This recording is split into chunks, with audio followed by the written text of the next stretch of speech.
আমেরিকায় নয়, দেশে থেকে দেশকে এগিয়ে নিয়ে যেতে হবে। রবিবার ৮ নং টাউন বরদোয়ালি মণ্ডলের তরফ থেকে টাউন হলে আয়োজিত ২০২৪ সালের মাধ্যমিক ও উচ্চ মাধ্যমিক পরীক্ষায় উত্তীর্ণ কৃতী ছাত্র ও ছাত্রীদের সংবর্ধনা প্রদান অনুষ্ঠানে এমনটাই বললেন মুখ্যমন্ত্রী ডক্টর মানিক সাহা। সৃষ্টিকর্তা মানুষকে দুটি হাত দিয়েছেন। এই হাত দুটি একটি যদি শিক্ষকদের হাত ধরে এবং অন্য হাতটি যদি বই ও কলম ধরে, তবে পৃথিবীর কোনো অশুভ শক্তি এই ব্যক্তির কোনো ক্ষতি করতে পারবে না, তার বিজয় কেতন উড়বেই। রবিবার ৮ নং টাউন বরদোয়ালি মণ্ডলের তরফ থেকে টাউন হলে আয়োজিত ২০২৪ সালের মাধ্যমিক ও উচ্চ মাধ্যমিক পরীক্ষায় উত্তীর্ণ কৃতী ছাত্র ও ছাত্রীদের সংবর্ধনা প্রদান অনুষ্ঠানের মঞ্চে দাঁড়িয়ে এইভাবে শিক্ষার্থীদের উৎসাহ যোগালেন রাজ্যের মুখ্যমন্ত্রী ডক্টর মানিক সাহা। পূর্ব নির্ধারিত ঘোষণা অনুযায়ী রবিবার ৮ নং টাউন বরদোয়ালি মণ্ডলের উদ্যোগে টাউন হলে সংগঠিত হলো এক বিধানসভা এলাকার মাধ্যমিক ও উচ্চ মাধ্যমিক পরীক্ষায় কৃতী ছাত্রছাত্রীদের সংবর্ধনা প্রদান করা হলো। আয়োজিত এই সংবর্ধনা মঞ্চে উপস্থিত ছিলেন মুখ্যমন্ত্রী ডক্টর মানিক সাহা, আগরতলা পৌর নিগমের মেয়র দীপক মজুমদার, ৮ নং টাউন বরদোয়ালি মণ্ডলের সভাপতি সঞ্জয় সাহা সহ অন্যান্যরা। এই দিনের আয়োজিত অনুষ্ঠানে মুখ্যমন্ত্রী ত্রিপুরার মধ্যশিক্ষা পর্ষদ পরিচালিত মাধ্যমিক ও উচ্চ মাধ্যমিক পরীক্ষায় উত্তীর্ণ কৃতী ছাত্রছাত্রীদের উষ্ণ অভিনন্দন জানালেন। পরবর্তী সময়ে ছাত্রছাত্রীদের উদ্দেশ্য করে তিনি বলেন, সৃষ্টিকর্তা প্রদত্ত দুইটি হাতের একটি হাত শিক্ষকের হাত রেখে অন্য হাতে বই কলম ইত্যাদি রাখলেন। পৃথিবীর কোনো শক্তি ওই ব্যক্তির কোনো ক্ষতি করতে পারবে না, সর্বক্ষেত্রে তার বিজয় কেতন উড়বেই। তবে বর্তমান সময়ে প্রকৃত শিক্ষককেও চিনে নিতে হবে। শিক্ষা জগতের শিক্ষকদেরও শিক্ষক হিসেবে নিজেকে আত্মনিবেদন হতে হবে, তাহলে দেশ ও রাজ্যকে এগিয়ে নিয়ে যাওয়া সম্ভব। মুখ্যমন্ত্রী বলেন, ৭০-এর দশকে রাজ্যের শিক্ষাঙ্গন উত্তপ্ত হয়ে পড়েছিল হিংসাশ্রয়ী ঘটনায়। ওই সময় বিপদে পরিচালিত একাংশ একদিকে যেমন শিক্ষার্থীদের খুন করতে শুরু করেছিল, তেমনি শিক্ষকদেরও তারা খুন করেছিল। কলেজের শিক্ষার পরিবেশকে দিশাহীন করে দিয়েছিল তারা। সেই সময় বহু প্রতিভাবান ছাত্রছাত্রীর ভবিষ্যৎ অন্ধকার হয়ে গেছে। অনেককে পড়ার ইচ্ছা থাকলেও আতঙ্কে তারা পড়াশোনা করতে পারেনি। কলেজগুলিতে সেই সময় বোমাবাজি ছিল নিত্যদিনের ঘটনা। রবীন্দ্র মূর্তি, বিবেকানন্দ মূর্তি ভাঙার হিড়ক পড়েছিল। বোমাবাজিতে বহু ছাত্রের হাত পা পুড়ে গেছে। এক অস্থির পরিস্থিতির মধ্যে সেই সময় রীতিমতো সাপ লুডু খেলে পড়াশোনা করতে হয়েছে বহু শিক্ষার্থীদের। রাজ্যের বুকে যদিও এমন এই বোমাবাজির ঘটনা নেই, কিন্তু পশ্চিমবঙ্গে বোমাবাজির কালাচার আজও রয়ে গেছে। এখানে রীতিমতো পিএইচডি করে বোমাবাজিতে সায়েন্টিস্ট হয়ে গেছে কয়েকটি রাজনৈতিক দলের আশ্রয়ে থাকা কিছু লোকজন, যার কারণে পশ্চিমবঙ্গে উন্নয়ন থমকে যাওয়ার পাশাপাশি এক অস্থির পরিস্থিতি চলছে। পরিবেশ বিষয়ে উঠছে পশ্চিমবঙ্গে। সেখানে সাধারণ মানুষের যেমন ক্ষতি হচ্ছে, তেমনি ক্ষতির সম্মুখীন শিক্ষার্থীরাও। এদিন মুখ্যমন্ত্রী আরো বলেন, শিক্ষার্থীরা হচ্ছে আগামী দিনের ভবিষ্যৎ, তারাই দেশের মূল ভিত। দেশের ভিত যদি মজবুত হয়, তাহলে দেশের মূল পরিকাঠামোকে হিলাবার শক্তি কারণ নেই। তিনি বলেন, শিক্ষার কোনো বিকল্প নেই, তবে সবাই ৬০% উপর নম্বর পাবে এটা আশা করা যায় না। তবে সামনে এগিয়ে যাওয়ার জন্য আগামী দিন আরো ভালো করতে হবে, এই মানসিকতা রাখতে হবে শিক্ষার্থীদের। শুধু শিক্ষায় নয়, স্কুলের ভেতরে অন্যান্য কারিকুলামেও নিজেকে পারদর্শী করে তুলতে হবে। সমাজ সচেতন হতে হবে শিক্ষার্থীদের, তাহলে তাদের ভেতরে সমাজ শুধরাবার চিন্তা ভাবনা আসবে। বাল্য বিবাহ রোধ কিংবা মাদকের বিরুদ্ধে লড়াই করার মানসিকতা তৈরি হবে শিক্ষার্থীদের ভেতরে। মুখ্যমন্ত্রী বলেন, ত্রিপুরার ছেলেমেয়েরা কোনো অংশে কম নয়। রাজ্যের বহু ছেলে মেয়ে দেশের বিভিন্ন প্রতিষ্ঠানে উচ্চ পদে কর্মরত রয়েছেন। এক্ষেত্রে ত্রিপুরায় বসে তাদেরকে ত্রিপুরাকে এগিয়ে নিয়ে যাওয়ার কর্মযজ্ঞে সামিল হওয়ার আহ্বান জানান তিনি। পাশাপাশি তিনি বলেন, যারা আমেরিকা সহ অন্যান্য উন্নত দেশেও উচ্চ পদে কর্মরত রয়েছেন, তারা যদি ত্রিপুরায় বসে ত্রিপুরার জন্য কিছু করত, ত্রিপুরাকে আরো এগিয়ে নিয়ে যাওয়া সম্ভব হতো। আমরা সকলে নিজের সমাজকে এবং রাজ্য দেশকে সাজিয়ে তোলার জন্য পড়াশোনা করি। তাই রাজ্যে পড়াশোনা করে রাজ্যকে কিছু না দিয়ে আমেরিকায় গিয়ে সেখানকার মানুষকে সেবা দিলে সেটা মূল লক্ষ্য থেকেও বিচ্যুত হওয়া। তিনি আরো বলেন, প্রকৃত দেশপ্রেমী হয়ে দেশকে এগিয়ে নিয়ে যাওয়ার স্বপ্ন দেখতে হবে শিক্ষার্থীদের। তার জন্য প্রয়োজন কঠোর মনোসংযোগ। আর এই মনোসংযোগ কিভাবে করতে হয় তা শেখা যায় প্রধানমন্ত্রী নরেন্দ্র মোদীকে দেখলে। তিনি মনোসংযোগ করার জন্য ধ্যান করেন, আবার জনসংযোগ করার জন্য মন কি বাত বেতার সম্প্রচারণ অনুষ্ঠানেও তিনি অংশগ্রহণ করেন। প্রকৃতপক্ষে মন কি বাত অনুষ্ঠানে মানুষের সঙ্গে যোগাযোগ করেন প্রধানমন্ত্রী। গোটা দেশের মানুষের মতামত নিয়ে তিনি আগামীর পরিকল্পনা করেন। এই প্রসঙ্গে তিনি বলেন, এক্সিস্ট পোলে দেখা গেছে ভারতীয় জনতা পার্টি বিপুল গরিষ্ঠতা দিয়ে ক্ষমতায় আসছে। এই ক্ষেত্রে আগামী ১০০ বছর নয়, ১০০০ বছরের দিশা দেখাবেন প্রধানমন্ত্রী নরেন্দ্র মোদী, এমনটাই তিনি বিশ্বাস করেন। তো বলে 100% হলো না কেন? তো এর জন্য তোমার দুঃখ হয় না? তো বললো না না, আমার দুঃখ হয় না। তো শেষ নাই, 60% যে পেয়েছে ও ভাবছে আমি 60% কেন এটা 70% হলো না।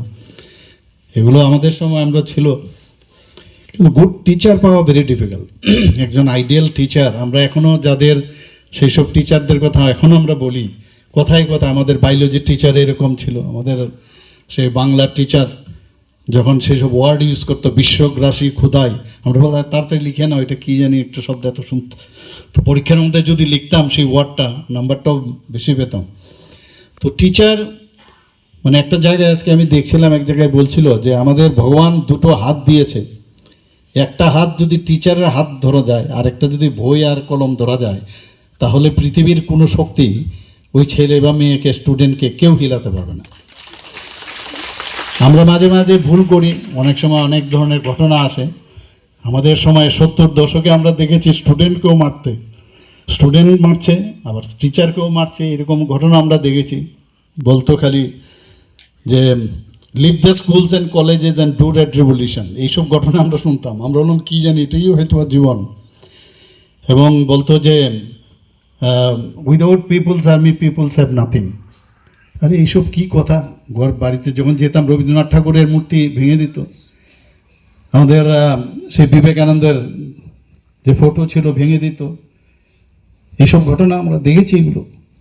এবং আমরা যেহেতু এইসব ঘটনা দেখেছি, এখন কোথায় পরিবর্তন হয়ে গেছে, এখন স্টুডেন্টদের মধ্যে মানে তখন কী হতো, এইসব ঘটনার কারণে, ভয়ের কারণে, পরিবেশের কারণে হয়তো বা আমার ইচ্ছে ছিল আরও বেশি পড়াশোনা করব, কিন্তু সেই পড়াশোনাটা আমার মতো অনেক ছেলে মেয়ে পড়াশোনা করতে পারেনি। অনেকে এই ইহজগতে নেই, ওই সময় মারা গেছে। এসব বোমা মেরে, বোমার হাত চলে গেছে, কারোর পা চলে গেছে, জীবন চলে গেছে, কী একটা অবস্থা করেছিল তখন এই কমিউনিস্টদের সেসব চিন্তাভাবনা। আমরা ওই সব সময়ে আমরা আমাদের লাইফ গেছে, আমরা বুঝেছি এগুলো বহুত কষ্টে। আমরা অনেকটা সাপ লুড্ডুর মতো এইভাবে বেরিয়ে বেরিয়ে কোন সময় যে নিচে চলে আসবো কোনো ঠিক নেই।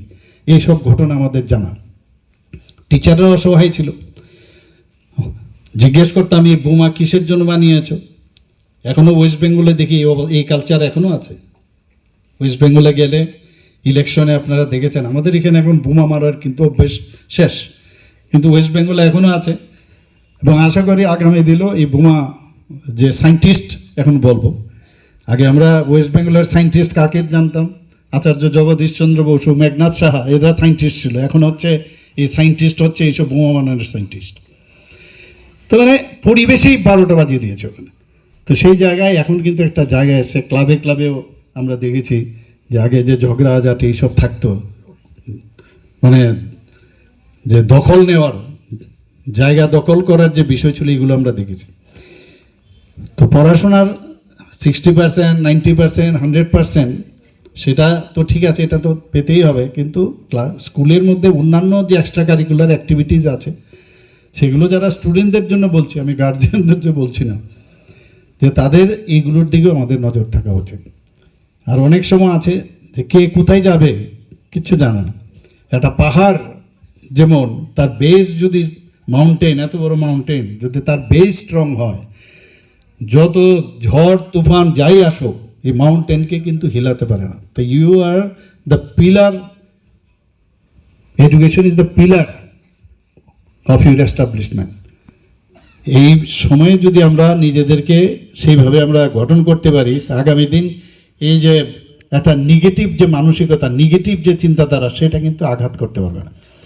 এবং এই যে আমাদের এই যে ইয়াং জেনারেশন, তারা কিন্তু ফিউচারে আমাদের ভবিষ্যৎ। ত্রিপুরার জন্য তো বটেই, ত্রিপুরার তো ভবিষ্যৎ। ত্রিপুরার ছেলে মেয়ে বাইরে, আমি এইমসেও গেছি এবার, এইবার যে গেলাম আমি, প্রায় বহু জায়গার মধ্যে আমাদের এইমসের মধ্যে আমাদের ত্রিপুরার ছেলে মেয়েরা আছে। আমি ফ্লাইটে যাচ্ছি, একজন বলছেন যে স্যার আমি তো গাইনোকোলজিস্ট, আমি আপনার আন্ডারে এরকম জায়গায় ছিলাম, তো আমার হাজব্যান্ডও অ্যানেস্থেসিওলজিস্ট, এইবারই যাচ্ছিলাম। তো আমি বললাম আরে কোথায় যাচ্ছ, চলে এসো এখানে ত্রিপুরাতে। তো এরকম বহু জায়গা আছে আমাদের ত্রিপুরার ছেলেমেয়েরা। আর একটা হেবিট হয়ে গেছে যে আমরা বাইরে থাকলে সুযোগ সুবিধা পাবো। অনেকে আছে আমেরিকায় থাকে, আমরা গার্জিয়ানরা অনেকে খুব খুশি থাকে আমার ছেলে মেয়ে কোথায়, কেউ বলে ইউকেতে আছে, লিভারপুলে আছে, কেউ আমেরিকাতে বলে। তো সেখানে আমেরিকাতে কি করছে আমরা তো দেখতে পাচ্ছি না, আমাদের কি লাভ হবে এতে? তো আমি তো সবাইকে বলি আপনাদের মাধ্যমেও, যারা ত্রিপুরাতে আসুক, ত্রিপুরাকে একটা আইডিয়াল একটা স্টেট আমরা বানাতে চাই। আমি ওরাল অ্যান্ড ম্যাক্সিলোফেসিয়াল সার্জারিতে যখন পিজি করেছিলাম, আমার মনে আছে এখানে ত্রিপুরাতে আমার আগে ঠিক কিছুদিন আগে একজন ওরাল সার্জন ছিল, ওরাল অ্যান্ড ম্যাক্সিলোফেসিয়াল সার্জন সেখানে ছিল না।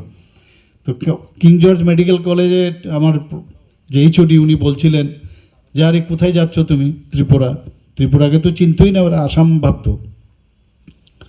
তো এখানে থেকে যাও, তো একটা পোস্ট খালি আছে সিনিয়র রেসিডেন্ট। আমি বললাম যে স্যার, আমি মনে হচ্ছে আগরতলায় গেলেই ভালো হবে, এখানে তো ম্যাক্সিলোফেসিয়াল সার্জন প্রচুর।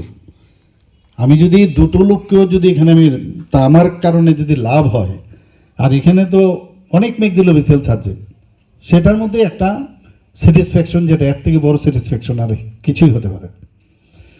তো আজকে আমেরিকাতে আমাদের ছেলে মেয়েরা আছে, সব ভালো, দেশের জন্য পৃথিবীর জন্য কাজ করছে, কিন্তু আমাদের ডাইরেক্টলি কিন্তু আমরা কিছু দেখতে পাচ্ছি না। তা আমি এখানে বলবো যে যাই করো, এখানেও আমাদের যারা মাঝে মাঝে আমার কাছে ফাইল আসে যে 3 বছরের জন্য তাকে